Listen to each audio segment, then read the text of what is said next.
दोस्तों, आजकल की इस भागती दुनिया में हम अपने मन को शांत नहीं कर पाते। हर तरफ हमारा मन कहीं न कहीं भटकता रहता है। हमारे मन में तमाम तरह के विचार आते रहते हैं जो हमें परेशान करते रहते हैं। ना तो हमें चैन से नींद आती है और ना ही हम सुख शांति से रह पाते हैं। हमारा मन हर समय अशांत रहता है, जिसकी वजह से हम अपने कार्य पर भी ध्यान नहीं दे पाते, जिसकी वजह से हमें कई मुसीबतों का सामना करना पड़ता है। अशांत मन की वजह से हम अपनी जिंदगी को सही तरीके से जी ही नहीं पाते। चिंता और बेचैनी हर पल हमें सताती रहती है।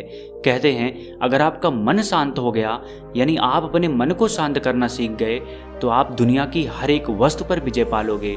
मन के शांत होते ही आपको असीम सुख शांति का अनुभव होने लगेगा। आज की इस वीडियो में हम यही जानेंगे कि हम अपने मन को शांत कैसे करें। दोस्तों, एक बार की बात है, एक गरीब आदमी था। वो हर रोज नजदीक के बौद्ध मंदिर में जाकर वहाँ साफ सफाई का काम करता और फिर अपने काम पर चला जाता था। अक्सर वह उस मंदिर में अपने लिए रोज मांगता कि हे बुद्ध, मुझे आशीर्वाद दीजिए ताकि मेरे पास ढेर सारा धन दौलत आ जाए।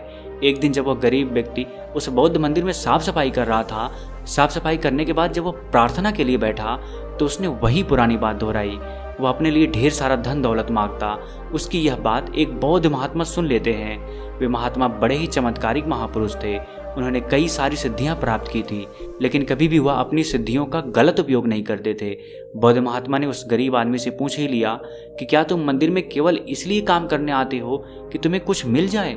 उस गरीब आदमी ने पूरी ईमानदारी से कहा, हाँ महात्मा, मेरा उद्देश्य तो यही है कि मेरे पास ढेर सारा धन आ जाए, इसलिए तो यहाँ दर्शन करने आता हूँ। मैं बाजार में पटरी पर सामान लगाकर बेचता हूँ, पता नहीं मेरे सुख के दिन कब आएंगे। महात्मा ने कहा, तुम चिंता मत करो, जब तुम्हारे सामने अवसर आएगा तब ऊपर वाला तुम्हें आवाज नहीं लगाएगा, बस चुपचाप तुम्हारे सामने अवसर खोलता जाएगा। गरीब युवक चला गया। समय ने पलटा खाया। वो अधिक धन कमाने लगा, इतना व्यस्त हो गया कि मंदिर में जाना ही छूट गया। कई वर्षों बाद एक दिन वह सुबह ही मंदिर पहुंचा और साफ सफाई करने लगा। उसे फिर वही बौद्ध महात्मा मिल जाते हैं। बौद्ध महात्मा ने उससे बड़े ही आश्चर्य से पूछा, क्या बात है, इतने वर्षों बाद याद आया? सुना है तुम बहुत बड़े सेठ बन गए हो। वो व्यक्ति बोला, मैंने बहुत धन कमाया, अच्छे घरों में बच्चों की शादियां की, पैसे की कोई कमी नहीं है, पर दिल में चैन नहीं है। मन में आता है कि रोज सेवा करने आता रहूं, पर आ ना सका। हे प्रभु, आपने मुझे सब कुछ दिया, पर जिंदगी में चैन नहीं दिया। बौद्ध महात्मा ने कहा, तुमने वह मांगा ही कब था जो तुम्हें चैन मिलेगा?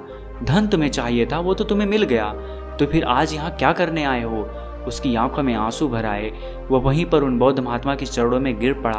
अब कुछ मांगने के लिए सेवा नहीं करूंगा, बस मन को शांति मिल जाए। बौद्ध महात्मा ने कहा कि पहले यह तय करो कि अब कुछ मांगने के लिए मंदिर की सेवा नहीं करोगे, बस मन की शांति के लिए ही आओगे। महात्मा ने कहा कि हम तुम्हें 10 सूत्र के बारे में बताएंगे। अगर तुम उन 10 सूत्र को समझ लोगे तो तुम्हारी जिंदगी में सुख शांति आ जाएगी, लेकिन अगर तुम मेरी उन 10 बातों को सुनने के लिए तैयार हो तो ही मैं बोलूंगा। सेठ ने कहा कि हे महात्मा, आप जो भी कहेंगे मैं आपकी सारी बात सुनूंगा, क्योंकि मैं अब दुनिया से ठोकर खाकर लौट आया हूँ। अब मुझे शांति चाहिए, कृपया आप मुझे वह 10 सूत्र बताने का कष्ट करें। महात्मा ने कहा कि मन को शांत रखने के लिए पहला सूत्र है, किसी के काम में तब तक दखल ना दें जब तक कि आपसे पूछा ना जाए। महात्मा ने कहा कि कई बार यह भी देखने को मिलता है कि कुछ लोग बिना राय मांगे अपनी राय देने लगते हैं और दूसरे के कामों में दखल अंदाजी करने लगते हैं, जिससे कई बार होता है कि सामने वाले को उसकी बातें अच्छी नहीं लगती। जब तक आपसे बोला न जाए तब तक आप किसी के काम में दखलंदाजी ना दें। अगर आप हर जगह इधर उधर की फालतू की बातों में रहेंगे, दूसरे के कामों में टांग अड़ाते रहेंगे, तो आप तमाम तरह के विचारों में उलझे रहेंगे, जो आपके मन को हमेशा अशांत करता रहेगा। महात्मा ने कहा कि मन को शांत करने के लिए दूसरा सूत्र है, माफ करना और कुछ बातों को भूलना सीखें। कई बार कुछ लोगों को देखा जाता है कि कोई बात उनके मन में बैठ गई तो वे उस बात पर बार बार विचार करते रहते हैं। यह क्यों हो गया, वह कैसे हो गया, उसने मेरे साथ ऐसा किया। यह सब विचार उनके दिमाग में चलते रहते हैं, जो कि उनके दिमाग को बार बार अशांत कर देता है। पहली बात तो यह है कि माफ़ करने की आदत डालें। हाँ, अगर कोई जानबूझकर गलती कर रहा है तो उसे माफ़ नहीं करें, उस व्यक्ति से दूरियां ही बनाना बेहतर है। लेकिन हाँ, अगर किसी से भूल से गलती हो गई तो आप उसे माफ़ करना सीखें, क्योंकि माफ़ वही करता है जो इंसान बड़ा होता है। जब कोई इंसान किसी को माफ़ करता है तो उसके मन के सारे नकारात्मक विचार दूर हो जाते हैं, उसके मन में बैठी तमाम प्रदूषित भावनाएं दूर होने लगती हैं, जिससे उसका मन शांत होने लगता है और उसे अच्छा महसूस होने लगता है। इसलिए माफ करने की आदत डालें ताकि आपका दिमाग शांत रह सके। महात्मा ने कहा कि मन को शांत करने का तीसरा सूत्र है पहचान पाने की लालसा ना रखें। महात्मा ने उस सेठ से कहा कि सेठ, कई बार यह होता है कि लोग पहचान बनाने के चक्कर में इधर उधर का काम करते रहते हैं, जैसे बड़े लोगों के साथ उठना बैठना, उनकी जी हुजूरी करना। उन्हें ऐसा लगता है कि अगर वह उनकी जी हुजूरी करेंगे, बड़े लोगों के साथ रहेंगे तो महान बन जाएंगे, अर्थात उनकी एक अलग पहचान होगी समाज में। तो यह सब बिल्कुल गलत बात है। तुम पहचान बनाते बनाते इतना अशांत हो जाओगे कि तुम्हें पता नहीं चलेगा कितने साल कैसे बीत गए, और जितना समय बीतता जाएगा तुम्हारा मन समय के साथ साथ उतना ही अशांत होता चला जाएगा। इसलिए पहचान बनानी है तो खुद परिश्रम करो।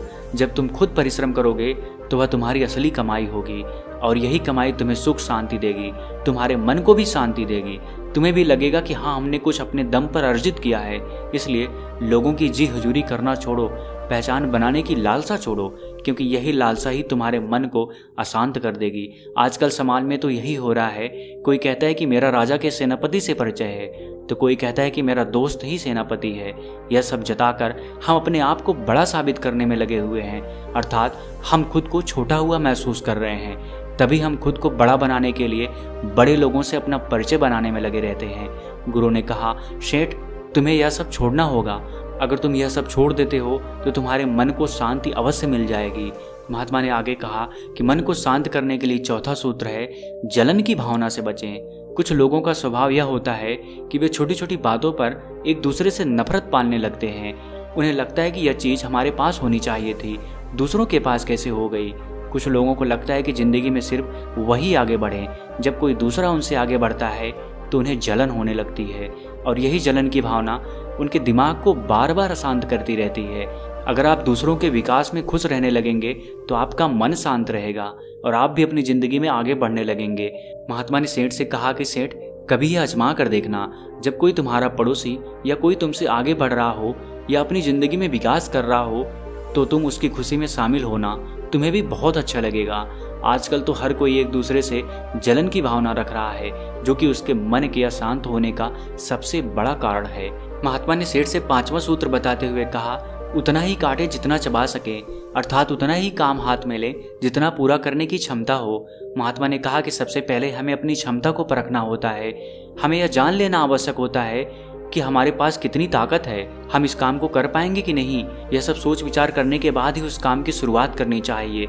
ज़्यादा इधर उधर भागोगे, हर तरफ हाथ ही मारते रहोगे तो कोई भी काम तुम्हारा सही समय से पूरा नहीं हो पाएगा, और जब तुम्हारा कोई भी काम सही समय पे पूरा नहीं हो पाएगा तो तुम हर समय चिंता में डूबे रहोगे। हर समय तुम्हारा मन व्याकुल रहेगा, जो कि तुम्हारे मन को अशांत कर देगा। इसलिए पहले अपनी क्षमता को पहचानो और उस क्षमता के अनुरूप ही काम का चुनाव करो। अगर तुम ऐसा करोगे तो तुम्हारा मन शांत रहेगा। महात्मा ने कहा कि मन को शांत करने का छठा सूत्र है रोजाना ध्यान करें। यह सबसे महत्वपूर्ण सूत्र है। अगर तुम सब कुछ करते हो लेकिन तुम इस सूत्र का पालन नहीं करते हो तो तुम्हारा मन कभी भी शांत नहीं रह पाएगा। कोई भी काम करो, कितना भी तुम व्यस्त क्यों ना हो, लेकिन तुम सुबह उठकर ध्यान करने की आदत डालो। ध्यान करने से तुम्हारे अंदर एक सकारात्मक ऊर्जा का विकास होता है, तुम खुद को जान पाने में सफल हो पाते हो।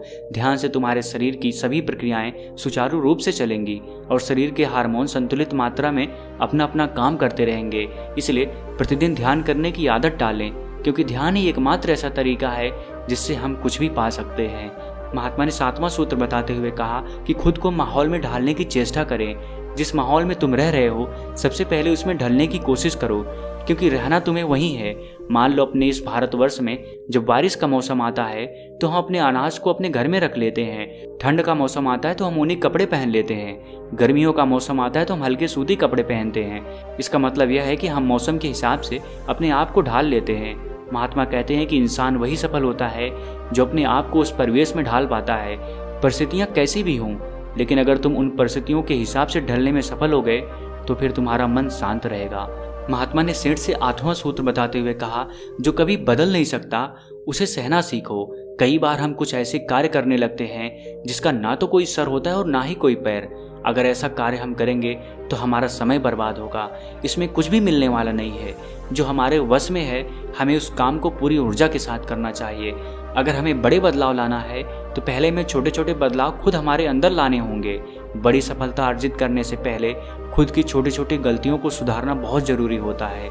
मान लो अगर गर्मी पड़ रही है तो तुम ठंडी का मौसम नहीं ला सकते हो, या मैं कहूँ कि गर्मी के मौसम में तुम अगर यह सोचो कि मौसम ठंडा हो जाए तो यह कभी नहीं होने वाला है। तुम्हें खुद को बदलना पड़ेगा।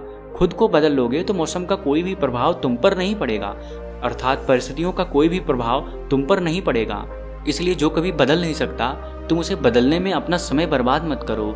9वां सूत्र महात्मा बताते हुए कहते हैं कि किसी भी काम को टाले नहीं और ऐसा कोई काम न करें जिससे आपको बाद में पछताना पड़े। महात्मा ने कहा कि अक्सर लोग यही करते रहते हैं कि आज का काम कल पर टालते रहते हैं, और फिर जब कल का काम करना होता है तो उनके पास पहले वाले काम का बोझ तो रहता ही है, साथ ही साथ आज के काम का भी बोझ बढ़ जाता है। तो ऐसे लोग उस काम को नहीं कर पाते हैं। इसीलिए जो आज का काम है तुम उसे आज ही कर लो। आज समय रहते जो भी काम है तुम उस काम को सही समय पर निपटा दो, जिससे कि तुम्हें बाद में कोई पछतावा ना हो। मन को शांत करने के लिए महात्मा 10वां और अंतिम सूत्र बताते हुए कहते हैं कि दिमाग को खाली ना रहने दें। कहते हैं कि खाली दिमाग शैतान का घर होता है। अगर तुम्हारा दिमाग खाली होगा, तुम्हारे पास कोई काम नहीं होगा, तो तुम्हारे दिमाग में तमाम तरह के विचार आते रहेंगे और वे विचार समय के साथ साथ इतने बढ़ते जाएंगे कि तुम्हारे मन को अशांत कर देंगे। इसलिए अपने जीवन में कोई उद्देश्य रखो और फिर उस उद्देश्य की पूर्ति के लिए पूरी सकारात्मक ऊर्जा के साथ जुड़ जाओ। जिसके जीवन में कोई उद्देश्य ही नहीं रहता है या वह अपने उद्देश्य को सही से पालन नहीं करता, तो उसके दिमाग में तमाम तरह के फालतू के विचार पनपते रहते हैं, जिससे कि उसका मन अशांत हो जाता है। महात्मा 10 सूत्र बताकर सेठ से कहते हैं कि सेठ, अगर तुम यह 10 सूत्र अपनी जिंदगी में इसका सही से अनुसरण करोगे तो तुम्हारा दिमाग कभी इधर उधर भटकेगा नहीं, तुम्हारा दिमाग हमेशा शांत रहेगा। जब तुम्हारा दिमाग शांत रहेगा तो तुम सकारात्मक ऊर्जाओं से भरे रहोगे। इतना कहकर वे महात्मा मौन हो गए। सेठ इतने साल से मंदिर आ रहा था, पर उसे आज जो मिला वो शायद उसे इतने सालों में कभी नहीं मिला था। अब उसके दिमाग के विचार ठहर गए थे, उसके चेहरे पर एक शांति दिखाई दे रही थी। वह उन महात्मा को दंडवत प्रणाम करता हुआ अपने घर वापस आ जाता है। दोस्तों, उम्मीद है इस वीडियो से आपको बहुत कुछ सीखने को मिला होगा, और अगर आप पहली बार हैं तो हमसे जुड़ने के लिए इस चैनल को सब्सक्राइब करना मत भूलिएगा। मिलते हैं अगली वीडियो में कुछ नए विचारों के साथ। तब तक के लिए आपका बहुत बहुत आभार।